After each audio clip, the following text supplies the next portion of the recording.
kid in the audience. No, seriously, I consider my comedy to be very family friendly. As long as the family doesn't watch it together, it's fine. I don't live in Gaudian, but I love coming here, you know. For me, it's like an all-you-can-eat buffet of men with jobs. But you know what? I can't eat a lot in one sitting. So I eat some here and then I pack the rest and take it home. It's win-win. I love Gaudian.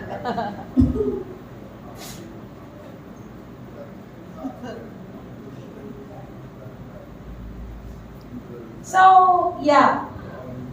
Any pet owners here tonight?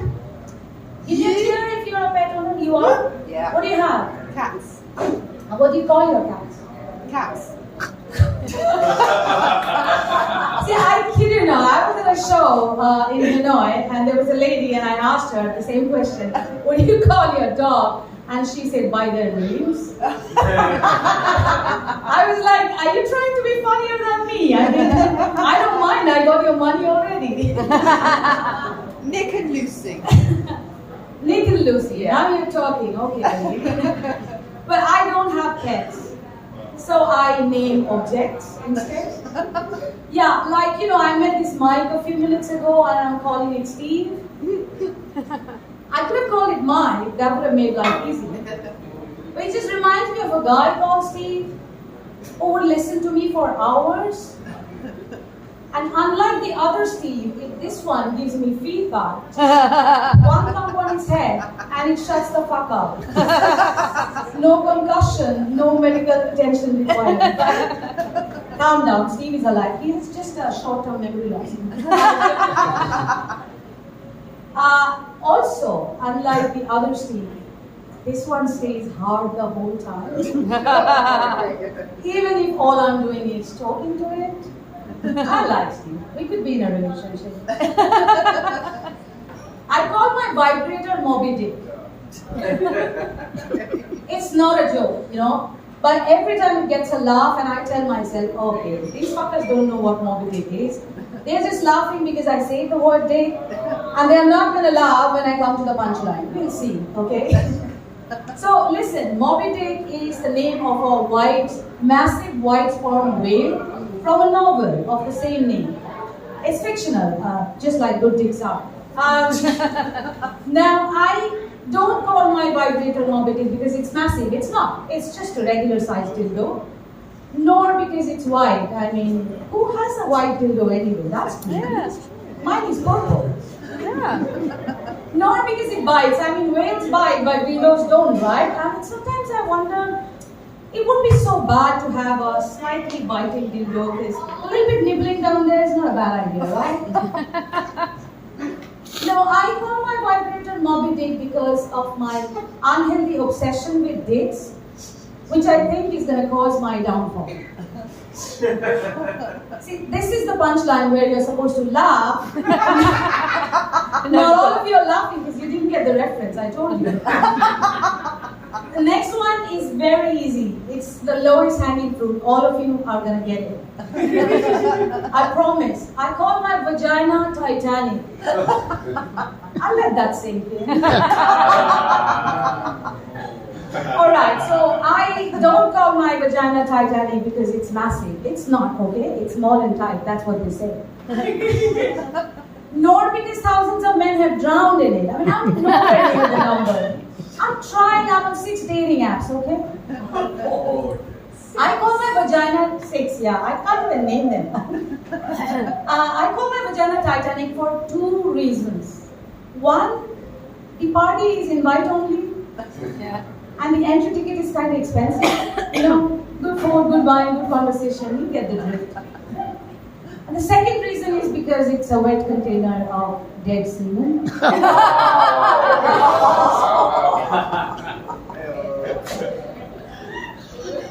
Thank you. So, I'm single and...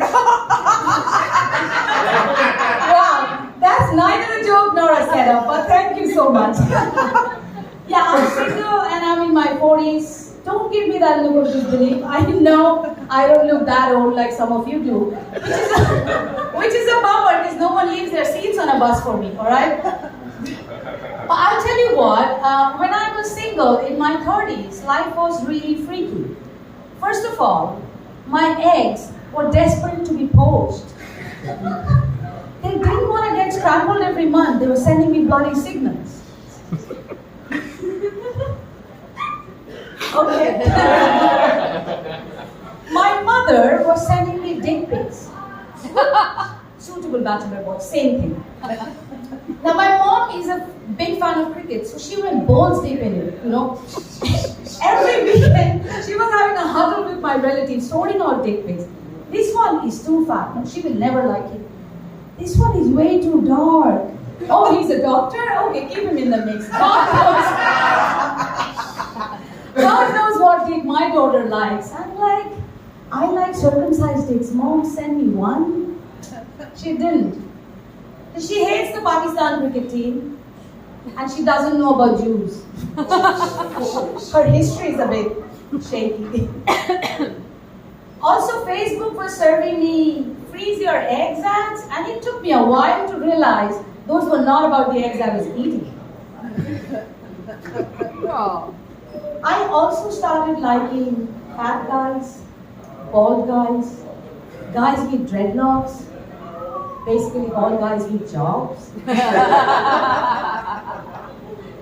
Worse still, I started liking babies. Yeah. Friends' babies, neighbors' babies, strangers' babies. I couldn't even kill a bunch of baby mice who invested my cupboard. But anyway, you know, once I got past that decade and got into my 40s, I can tell you, life is a lot chill now. Because first of all, my eggs and my mom both have calmed the fuck down. Now I accept guys who snore. Because I realize everybody snores. The trick is just to fall asleep earlier. Also, a great thing about being single in 40s is that you suddenly realize that guys in their 30s pay you a lot of attention. They respect the shit out of me. They are in awe of my personality. They fucking listen. You know, so qualities that I've been looking for in men in this long life, I'm getting them all in a cutie package, toy boy package. Delivered to doorstep, no shipping, it's a win-win, I'm telling you. Also, once you're in your 40s, you realize that penetrative sex is extremely overrated. To be honest, all I want is a healthy, mobile, active tongue. This boy toy goes down on me and doesn't leave in a hurry. Life is awesome. And he doesn't even mind if I post a cheeky Insta story while he's at it. Because guys in their 30s, they understand the value of efficient use of time. Alright, that's that. You know, dating guys is just so difficult. Ladies, we keep talking about men and their emotional immaturity, emotional unavailability, emotional constipation. You know what's worse and no one's talking about it?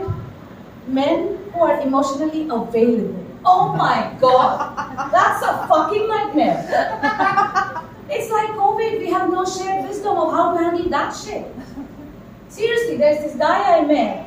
He keeps talking about my purple highlights and how they complement my skin tone. Excuse me? Since when have guys started noticing and talking about hair color? That's long COVID, right? It has to be long COVID. You know, he keeps asking me how I'm feeling. Yeah, F-E-E-L-I-N-G. A man asking me how I'm feeling. I'm like, why don't you put your mask back on? Yeah, N95 mask, please. You know what? Better still, how about you N69 me instead? You know how I'm feeling. It gets worse. One day, he came to my house, surprise visit, just like COVID. And he saw me crying in a corner. That's what I do when I'm alone. He didn't say a word. He came near me, he cupped my face with his hands, put it in his shoulder, he wrapped his arms around me, and started rocking back and forth slowly. I was like, this is a deadly new variant. This is the one that's going to kill me because my immune system has no fight against it. Yeah, so since then, every time we meet, I sanitize everything, you know, hands, furniture, my soul, alcohol helps. He even said sorry for forgetting to wish my mom on her birthday. Can you believe it? I was like, dude, you need to be quarantined. Go lock yourself up in a room. It feels like you make me sick. Loves it. The worst bit is that one day we were together in my apartment watching the full moon. Yeah, the one on the sky, not on Netflix. And after a while, I looked at him and I see teardrops rolling down his eyes. The man is crying, looking at the full moon. And I was thinking, this romantic piece of shit, is he for real or is he made in a lab in Wuhan? So that night I checked his tag on his dick again. No, he's not made in China. Like, he lasts for far too long for something made in China. So now every day I hope he goes away and he doesn't. You know what else is not showing any signs of going away? COVID.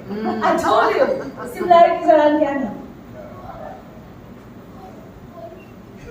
Who's on Tinder? Give me a cheer if you're on Tinder. Man, guys are just so ashamed to admit it. Are you? Are you?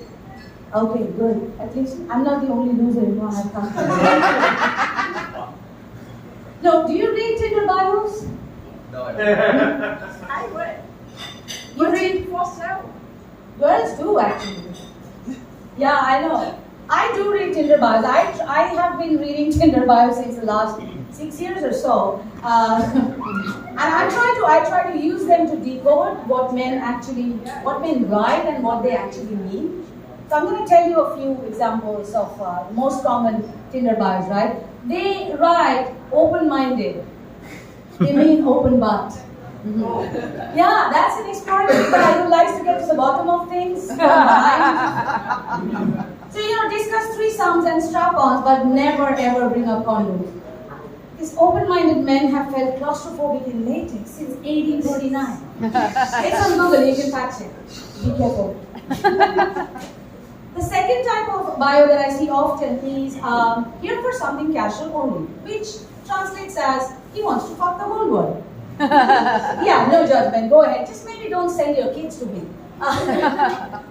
Now this is a guy who won't hold my hand in public, yeah? Yeah, he won't do anything fancy like a dinner date or anything.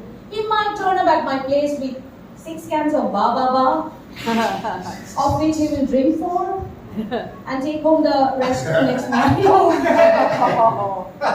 One of these guys I matched with, he told me he doesn't go down on girls until they become his girlfriend. What he didn't know is that I didn't want to be his girlfriend, so yeah, he didn't go down on me. The last one that I see quite often also is looking for a serious relationship. No FWB, no ONS, no escorts, no massage. Very reassuring. I matched with one of these. I'm going to tell you how the text conversation went. He texted, what are you doing tonight? Which translates as, I have an erection. I said, I'm going out with friends, which translates as, I might come, but not immediately. He texted back, male friends or female, which translates as, red flag. I said both. He said, don't let the male friends come close to you. Oh. Which translates as, I have a small penis. I said, why? He said, I'll be jealous. Which translates as, when I said I have a small penis, I meant it. It's below the national average, okay? I was like, but we haven't even met. Which translates as, maybe it's better we keep it that way. Yeah. He said, but we will meet soon. I want to be serious with you. Which translates as, he's ambitious. He will ejaculate inside me and keep his gene pool going. Yeah, but this is when, you know what, my mom spirit kicked in and I asked him, dude, what's your job? Because in India, as long as the size of salary is decent, oh, nothing else matters. To which he replied, I'm an independent software developer. Oh. Which translates as, I just came on my keyboard. That's where I ended the conversation and that's where I'm going to end my set tonight. Thank you so much.